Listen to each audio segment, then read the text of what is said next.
वास्तविक आपण एक आत्मा आहे. आत्मा 12 ज्योतिर्लिंग आहे म्हणजे गणपतीचे सगळे मॉडेल इथेच आलेले आहेत. तेच व्हिडिओ बघत राहा, सपोर्ट करा. तुम्हाला काय आहे? चिखलदऱ्याला जाताना नेहमी एक शंकरजीची मूर्ती दिसते आणि 1 नंबर बनवलेला आहे. ते काहीतरी नवीन. तर मी म्हटलं यार क्युरिओसिटी झाली मला, थांबावं काय पाहावं. तर मी आता थांबलेलो इथं आलो आहे आणि चेक करावं म्हटलं हे काय. क्या बोलते भाई? तर इथून एंट्रीला हे बोर्ड लागलेलं आहे आणि अजून बनाचं आहे, बाकी काय माहिती. पण असं आहे ते, असं 1 नंबर बनवलेलं आहे.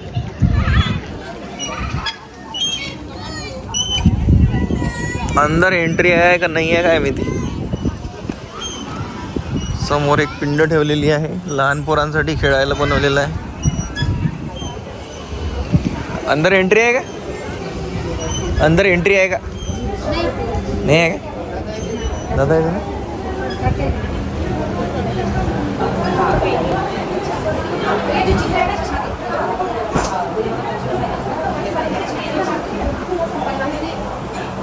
तो ये अंदर है इधर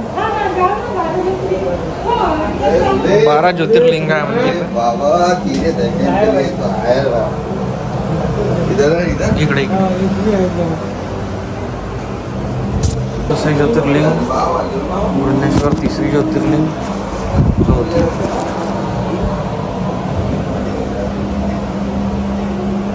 पाचवी,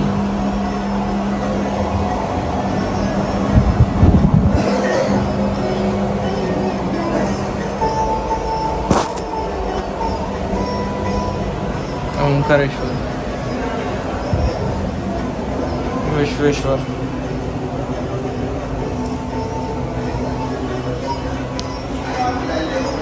केदारनाथ,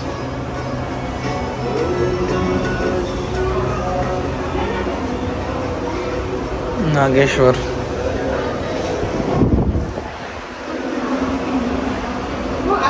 रामेश्वर,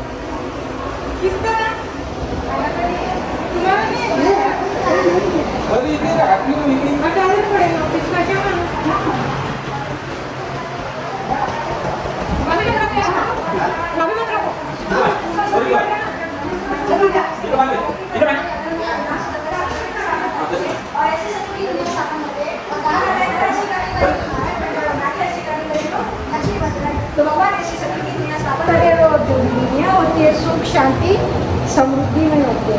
और यहाँ दिखाया आत्मा के बारे में, अर्थात आप कौन है ना. हम जैसे आपको पूछेंगे आप कौन है तो आप आपका शरीर का परिचय दे, नाम बताएंगे, एड्रेस बताएंगे या धर्म बताएंगे. लेकिन ये वास्तविक परिचय नहीं है, ये इस देह का परिचय है. वास्तविक आपको एक आत्मा है. आत्मा में 3 शक्ति है, मन, बुद्धि और संस्कार. मन विचार करती है, बुद्धि निर्णय लेती है और निर्णय लिए गए जब विचार कार्य में लाते हैं तो संस्कार बनता है. और आत्मा शरीर में तो जीवात्मा कहलाती है. शरीर से आत्मा निकल गई पर दिमाग का पुतला कहलाती है. शरीर आत्मा शरीर में किस तरह रहती है, जैसे सिर में मोती रहता है, कान में ड्राइवर रहता है, तो पैर में साधु रहता है. आत्मा रहती है, शरीर रथ है. रथ पर रथी सवार होगा तो रथ कार्य करेगा. उसी प्रकार आत्मा शरीर में है तो शरीर कार्य करेगा. आत्मा शरीर द्वारा जो कर्म करती है, कार्य करती है, व्यवहार करती है, उसमें से नाम पड़ता है. पाप का कर्म करते तो पापात्मा कहलाएंगे, है ना. कभी भी पाप शरीर नहीं कहलाएगा क्योंकि आत्मा शरीर द्वारा कर्म करती है. पाप का कर्म करे तो पापात्मा कहलाए, पुण्य कर्म करे तो पुण्यात्मा, धर्म का काम करे धर्मात्मा, महान कर्म करे तो महात्मा, देवता जैसे कर्म करे तो देवात्मा. यहाँ जानेंगे आत्मा के पिता परमात्मा के बारे में. आत्मा के पिता परमात्मा निराकार है, ज्योति बिंदु स्वरूप है. उनका नाम है शिव. शिव का अर्थ होता है कल्याणकारी और तीनों देवताओं के रचिता है, ब्रह्मा, विष्णु और शंकर. और इनके द्वारा 3 कर्तव्य करते हैं, इसलिए ज्योतिर्लिंग में 3 रेखाएं दिखाते और बीच में बिंदु दिखाते हैं. परमात्मा इन 3 देवता 3 कर्तव्य करते. ब्रह्म स्थापना, विष्णु भगवान, शंकर ब्रह्म. परमात्मा को अदर में निराकार के रूप में, ज्योति के रूप में माना जाता है. इसलिए ज्योति स्वरूप की पूजा कैसे की जाए, इसलिए ज्योतिर्लिंग का रूप दिया गया. 15-12 ज्योतिर्लिंग उसके दर्शन करें आपने. उधर भी समझाया जाता है. उधर में सतयुग दिखाया है कि भगवान ने कैसे दुनिया बनाई थी. भगवान ने सतयुग बनाया हुआ है, कलयुग. तो भगवान ने जरूर सुख देने वाली दुनिया बनाई होंगी ना. तो सतयुग की दुनिया भगवान ने बनाई. जहाँ पे श्री लक्ष्मी श्री नारायण का राज्य होता है। आप चलिए मैं सुनाती थी। कहते हैं जहाँ देवता है सर्वगुण संपन्न 16 कला संपूर्ण निर्विकारी मर्यादा पुरुषोत्तम मनसा कर्म धर्म, जहाँ एक धर्म होगा, एक राज्य होगा, एक कुल होगा, एक मत होगा, संपूर्ण विश्व भाग दो एक श्री लक्ष्मी श्री नारायण के हाथ में होंगी और ऐसी दुनिया होगी। हमारा स्वर्ग ऐसा मनमोहक होगा जहाँ पर श्री कृष्ण श्री राधे ऐसे राज बसाएंगे और ऐसे सुख शांति में दुनिया होंगी, प्रेम भरी दुनिया होंगी जहाँ शेर और गाय भी इकट्ठा पानी पिएंगी, ऐसी दुनिया होगी। यहाँ शेर और गाय भी साथ में पानी पिएंगे। जैसे दिन और रात का चक्र होता है, प्रकृति का चक्र होता है, मनुष्य का जन्म से इस तरह सृष्टि का चक्र होता है जो पुनरुक्ति होती है, तब फिरते रहता है। ये सृष्टि चक्र की आयु 5000 वर्ष है और स्वस्तिक के रूप में बराबर बटा है। इसलिए जब भी शुभ कार्य होता है तो हम क्या करते हैं, स्वस्तिक निकालते हैं। तो सबसे पहला युग आता है सतयुग, फिर त्रेता युग, फिर द्वापर युग और फिर कलयुग। तो सतयुग और त्रेता युग में आगे सनातन देवी देवता धर्म होता है, उसके बाद में द्वापर युग में भक्तिमान का पूजा पाठ शुरू होता है, कलयुग में दुनिया अति पाप बढ़ जाता है, धर्म बढ़ जाता है। यहाँ दिखाया कि सृष्टि में अनेक धर्म कैसे आए, उसने झाड़ दिखाया। तो सतयुग और त्रेता युग होता है, तो त्रेता और सतयुग में सिर्फ आदि सनातन देवी देवता धर्म होता हुआ कोई अन्य धर्म नहीं होता है। फिर द्वापर युग आता है, तो द्वापर युग में दूसरी धर्म के आत्मा है, दूसरे शरीर में प्रवेश करके अपने धर्म की स्थापना करती है। तो सबसे पहले इब्राहिम द्वारा इस्लाम धर्म की स्थापना होती है, उसके बाद में बौद्ध धर्म की स्थापना होती है, फिर क्राइस्ट द्वारा क्रिश्चियन धर्म की स्थापना। इस तरह समय बीतता है, कलयुग आता है, तो कलयुग में अनेक मठ पंथ स्थापन होते हैं और मनुष्य की पूजा जो सतो प्रधान होती है तो वह प्रधानता की ओर बढ़ जाती है। मनुष्य की पूजा शुरू कर देते हैं, पशु की पूजा शुरू कर देते हैं, पेड़ों की पूजा शुरू कर देते हैं और मतलब जो पूजा होती है वो तो सतो प्रधानता नहीं होती है। सतो प्रधानता कैसे होती है, मांगने वाली नहीं होती है। भगवान को क्या करते हैं, ये चढ़ावा दो हमें वो दो, वो कैसे होगी, पूजा कैसे होगी, भावना वाली, श्रद्धा वाली, श्रद्धा भावना वाली कैसे होगी। भगवान जो देगा हमारे मतलब हमारे अनुसार भगवान को चलाने की कोशिश कर रहे हैं ना। जब भगवान मैं ये दे रही हूँ तो मुझे वो दो, तो वो हो गई तो वो प्रधानता। कलयुग में ऐसी पूजा हो गई। 84 कलयुग कैसे देते हैं, मनुष्य तो 84 लाख दुनिया धारण नहीं करता है, मनुष्य 84 दुनिया करता है। मनुष्य की यूनियन में जाता है, ताकि जानवरों की यूनियन। जैसे आप आम का बीज लगाओगे तो क्या होगा, दूसरा होगा नहीं होगा। इसी तरह मनुष्य की यूनियन में जाता है, अपना कर्म भोगता है। जानवरों की यूनियन में जाता है, अपने कर्म चुकाता है। तो वो 84 जन्म कैसे लेता है मनुष्य। तो जब सतयुग और त्रेता युग होता है, जहाँ देवता सर्वगुण संपन्न होता है, वहाँ पे सतयुग में 8 जन्म होते हैं, फिर 12 जन्म, फिर 21 जन्म और 42 जन्म, ऐसे मिला के कुल 84 जन्म होते हैं। यहाँ बताया कलयुग का विनाश है ना। तो आज की दुनिया काम, क्रोध, लोभ, मोह, अहंकार, ईर्ष्या, द्वेष, नफरत, बदले की भावना, इस विकारों को अग्नि से दुनिया जल रही है। अधर्म बढ़ चुका है, सृष्टि अंतिम सांस पे है और इस पुरानी सृष्टि का विनाश नजदीक है। इस पुरानी सृष्टि का विनाश के सुनामी द्वारा, भूकंप द्वारा, बाढ़ द्वारा, युद्ध द्वारा, आतंकवाद द्वारा, धर्म युद्ध द्वारा, घर घर में लड़ाई होंगी। इस तरह इस पुरानी सृष्टि का विनाश होगा और एटॉमिक बॉम्ब मिसाइल ये रखने के लिए तो नहीं है ना, तो जरूर किसी चीज़ के लिए तो होंगी। इस पुरानी दुनिया का विनाश इस द्वारा होगा। तो भगवान के इस पुरानी सृष्टि के विनाश के पहले अच्छे कर्म कर लो, इसलिए भगवान ने कहा महाविनाश के पहले अच्छे कर्म कर लो, अज्ञान की निंद्रा से जागो। और भगवान ने बताया, ज्ञान दिया कि आप अच्छे कर्म कैसे कर सकते हैं। उसके लिए क्या चाहिए, ज्ञान चाहिए, खुद को जानना चाहिए कि हम जो कर्म कर रहे हैं कैसे कर रहे हैं। तो उसको करने के लिए क्या चाहिए, ज्ञान चाहिए ना। तो भगवान ने ज्ञान दिया कि आप कौन हैं। तो जब यहाँ दिखाया बैटरी और चार्जर, जैसे बैटरी को चार्जर से कनेक्ट करेंगे तो बैटरी चार्जिंग होंगी, इसी तरह परमात्मा को हम याद करेंगे यथाकृति वो कौन है और कैसा है, उसका रूप कैसे और हम कैसे। इस तरह परमात्मा को याद करेंगे तो हमारे जीवन में आनंद, शक्ति, प्रेम, शांति, पवित्रता और ये सारी अष्ट शक्तियाँ प्राप्त होंगी। और कहा जाता है जैसे अन्न वैसा मन, जैसी वाणी पानी वैसा वाणी। जैसे अन्न सेवन करेंगे वैसे ही हमारे मन पे प्रभाव पड़ेगा। और मन क्या करता है? मन सोचता है, विचार करता है, तो विचारों का प्रभाव क्या होगा? व्यवहार में आएगा, क्योंकि जो सोचता है मनुष्य वही करता है। तो जो अच्छा सोचेंगे मनुष्य तो क्या होगा? व्यवहार भी अच्छा होगा। व्यवहार अच्छा हो जाएगा तो हमारे आसपास का वातावरण कैसे होगा? अच्छा हो जाएगा, प्रेम वाला होगा, सुख वाला होगा, आनंद वाला होगा। तो आज की आवश्यकता क्या है? व्यवहार करने की, सोचने की। मनुष्य के सोचने का तरीका बदल गया है ना। तो भगवान कहते अपने को जानो और परमात्मा को जानो। परमात्मा बताती है आप कौन है, आप में क्या शक्तियाँ है, क्या गुण है। यहाँ जानेंगे कर्म के बारे में। जैसा कर्म वैसा फल। यह डॉक्टर ने चाकू से ही ऑपरेशन किया, लेकिन किस लिए किया? अच्छे कर्म के लिए किया, है ना। उस व्यक्ति को जीवन दान दिया तो उस व्यक्ति को अवार्ड मिला। और उस व्यक्ति ने चाकू से ही उस व्यक्ति की हत्या की, बुरा कर्म किया तो उसे सजा मिली। यहाँ दिखाया एक ज्योतिषी को एक व्यक्ति हाथ दिखाकर पूछ रहा है मेरे हाथों की रेखाओं से बताओ मैं स्वर्ग में जाऊँगा या नर्क में। तो व्यक्ति को ज्योतिष से कहते भगवान ने आपको 2 हाथ 2 आँख दी है, इससे अच्छा कर्म करोगे तो अच्छा फल मिलेगा, बुरा कर्म करोगे तो बुरा। मनुष्य जैसे कर्म का बीज बोता है उसका फसल उसे ही काटना ही पड़ता है। मनुष्य को अपने कर्म का फल कभी जल्दी मिलता है और कभी देरी से मिलता जरूर है। जैसे अब अगरबत्ती लगाऊंगी तो उससे क्या प्राप्त होगा? सुगंध। और वही बीड़ी सिगरेट जलाओ तो क्या होगा? दुर्गंध आएगा।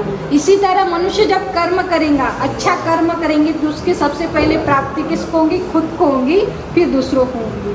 तो मनुष्य अच्छा कर्म करेंगे तो अच्छा फल मिलेगा। और जैसे यहाँ पे दिखाया एक माँ ने अच्छे संस्कार दिए तो बच्चा कैसे हुआ? सुसंस्कारी हुआ। माँ ने अच्छे संस्कार नहीं दिए बच्चों को तो बड़ा होकर क्या बना? चोरी करने लग गया। बचपन से माँ ने डांटा नहीं, अच्छे संस्कार नहीं दिए तो बड़े होकर क्या बन गया? चोर बन गया, उसे सजा मिली। इसलिए बच्चों को माँ बाप ने अच्छे संस्कार देने चाहिए। और कहा जाता है जो दूसरे का घर उजाड़ता है वो हमेशा बेघर रहता है ना। बंदर क्या करता है? दूसरों का घर उजाड़ता है, इसलिए उसका घर हमेशा बेघर है ना। तो मनुष्य ने क्या करना चाहिए? अच्छे कर्म करना चाहिए। तो वहाँ पे दान पात्र है, उसमें दान जरूर कीजिए। बिल्कुल। और इस 7 दिन का कोर्स होता है। 7 दिन के कोर्स में ये जो चित्र है ना डिटेल में समझाया जाता है। आध्यात्मिक ज्ञान दिया जाता है, मेडिटेशन सिखाया जाता है और भी ज्ञान दिया जाता है। ये कहाँ पे रहता है? जी ये ब्रह्म कुमारी मोहन नगर में है हमारी संस्था। परतवाड़ा। हाँ परतवाड़ा में भवानी होटल के पास में सती मंदिर के बाजू में। हाँ वहाँ पे 7 दिन का कोर्स कीजिए, 1 घंटे का होता है। सती मंदिर के बाजू में 7 दिन 1-1 घंटा होता है। 1-1 घंटे होता है। तर जसं की तुम्ही आता अंदर बघितलं की इथे येऊन समजावलं जाते की म्हणजे ते जे काही त्यांनी आर्टिस्टिक बनवलेलं आहे त्याच्या मागं काय स्टोरी आहे किंवा काय मेसेज दिलेला आहे तर ते लोक समजावून पण सांगतात इथे। त्याच्यानंतर दान करू शकता तुम्ही, तुम्हाला करायचं असेल तर। असं की नाही खूप मोठं करायचं आहे, मी आता केलं तर इथे या विजिट द्या। आणि म्हणजे मला चांगली वाटली प्लेस आणि छान वाटतं आतमध्ये गेल्यावर थोडंसं प्रसन्नवाला फील येतो। तर नक्की या। आणि आतमध्ये खूप छान सांगितलं त्यांनी ते। आज मी ऑफ डेला आलो आहे तर कमी गर्दी आहे, नाही तर जास्त गर्दी असते सॅटर्डे संडे, तर तेव्हा पण येऊ शकता तुम्ही। पण एक चक्कर नक्की मारा आणि फ्री ऑफ कॉस्ट आहे, काही चार्जेस नाही आहे। तुम्हाला जर वाटलं तुम्ही दान करू शकता। चलो हे मित्र भेटले होते आमचे, आहे काय नाव आहे दादा? सागर रावर। यश लिखित काय फोटो घे ना।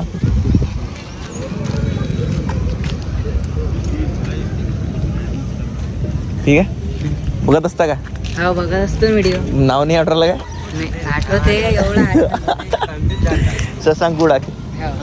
चल टॅग केल्यावर थोडंसं थांबशील, आता फिरायला जाईन संध्याकाळी बहिणी मोबाईल। ठीक आहे चलो। आणि प्रायव्हेट असलं तर मला दिसत नाही, हा पब्लिक करशील। चलो थँक्यू। मागं जे केवळ यात्रा चालू होतं ना शंकरजीची, ते इथे येऊन राहिली बहुतेक।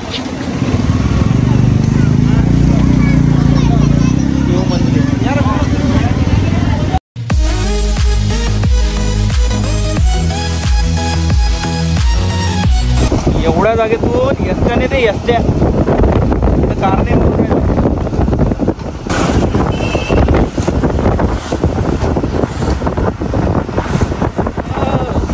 मोठं जीपी चालू आहे ना, मोठं जीपी। रस्ते झाले छोटे, गाड्या झाल्या जास्त।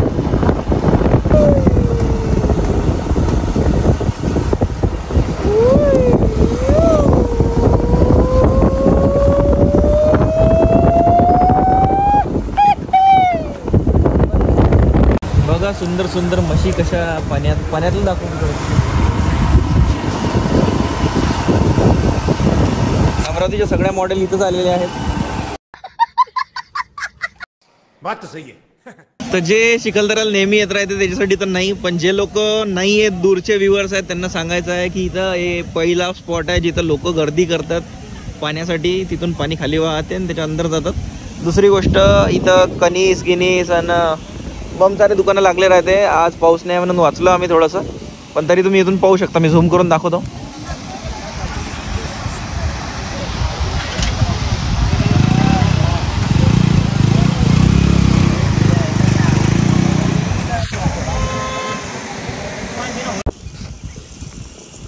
कुठे घेऊन चालले दादा?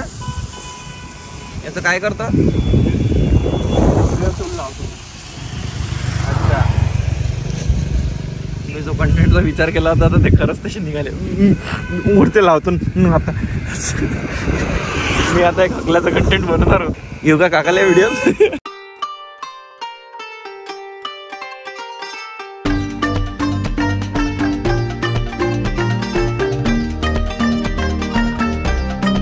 सगळ्यात पहिली गोष्ट लक्षात ठेवायची का माकडापासून सावधान.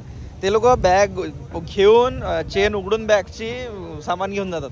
इथं वॉर्निंग पण लिहिलेली आहे तशी. माकडांना खाद्यपदार्थ देण्यास मनाई आहे, अन्यथा दंडात्मक कारवाई करण्यात येईल. त्याच्यामुळे त्याला सवय लागते. तर हे दादा इथं चला अंदर जाऊ आता आपण. देव मंदिर चुकीच्या डायरेक्शननं घुसलो का?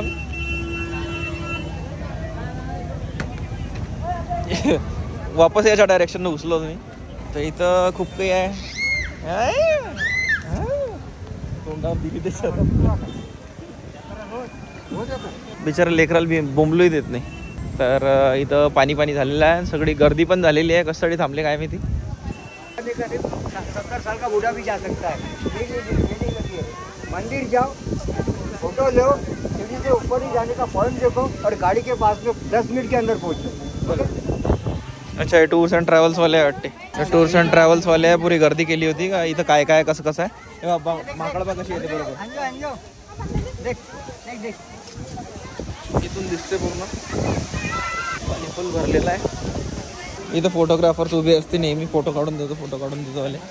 ते फोटोग्राफर आहे, गिटारमधून फोटो काढून देऊन राहिले. आणि इकडे धबधबा आहे. लोक तिथं धबधब्याच्या खाली 12ही महिने चालू असते. तो मोबाईल अंदर अलाउड नाही आहे. तर हे इथून पाणी पडतं सगळं असं वरून. आणि अंदर मोबाईल अलाउड नाही आहे, पण आपण इथून तर काढूच शकतो.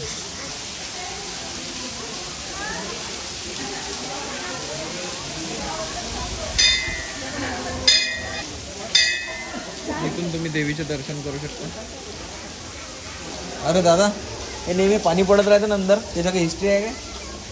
त्याची हिस्ट्री नाही आहे दादा. ते नदीचे उगम आहे. नदीचा उगम आहे कोणत्या? चंद्रभागा.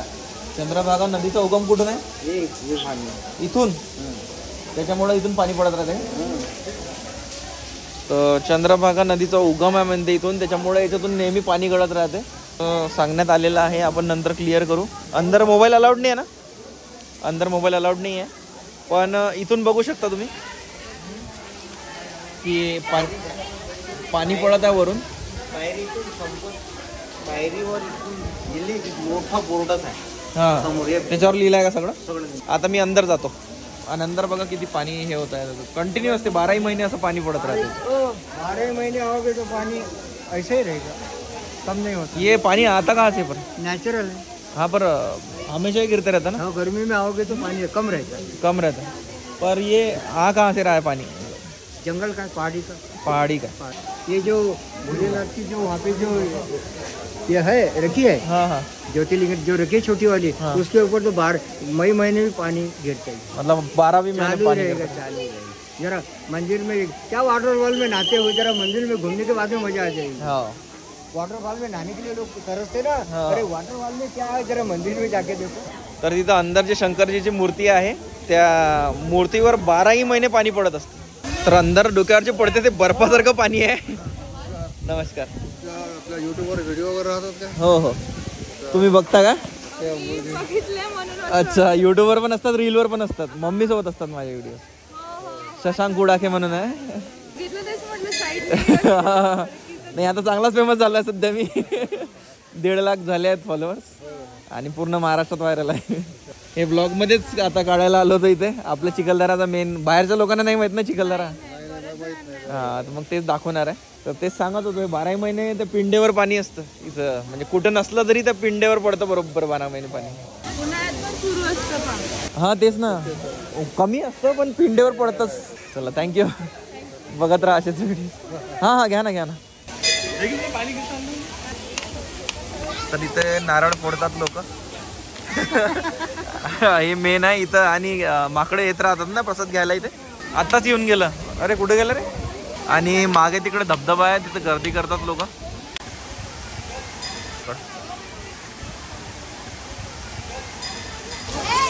आणि इथचे माकडं जरी फ्रेंडली वागले तर ते 1 सेकंद वागू शकतात, त्याच्यानंतर वागत नाही. तर घाबरून राहा त्यांच्यापासून. घाबरणं गरजेचं आहे. लोक इथे येऊन फोटोज काढतात. ये सब क्या देखना पड़ रहा है. अच्छा है मैं अंधा हूँ.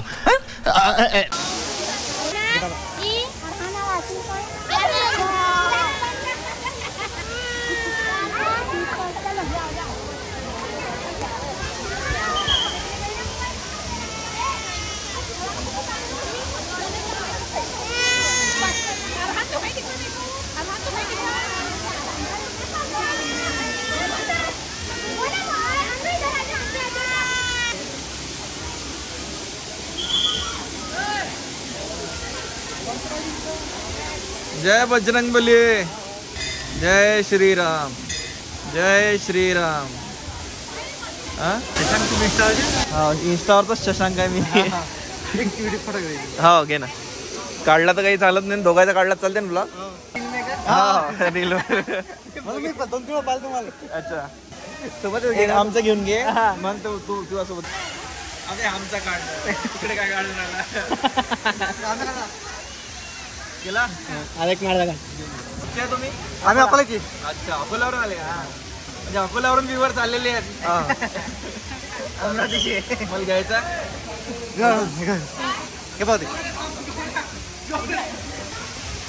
व्हिडिओ बघत राहा, सपोर्ट करा. तुम्हाला घ्यायचा. लाजताय का तुम्ही. त्याला पण घ्यायचा विचारायला ये इकडे. किती वेळा म्हणून राहिला तो. शर्माने का नाही बेटा. काढला तुमचा राहिला. बघत राहा असे ना. थँक्यू. तुम्हाला घ्यायचं आहे का मेन्शन करा टाकून. ब्लॉग मध्ये ते येणार तुम्ही. तुम्हाला घ्यायचं आहे. हा आजचा सोमवार असूनही किती गर्दी आहे. लोक चिखलदरात बी ओळखून राहिले अकोल्याचे असले तरी.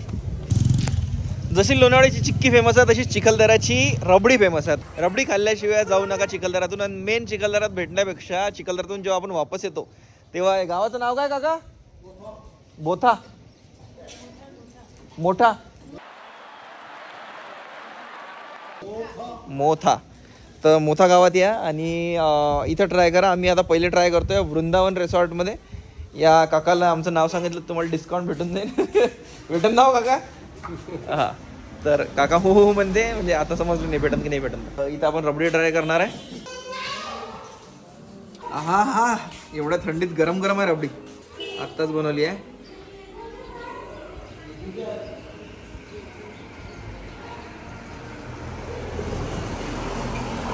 एक नंबर.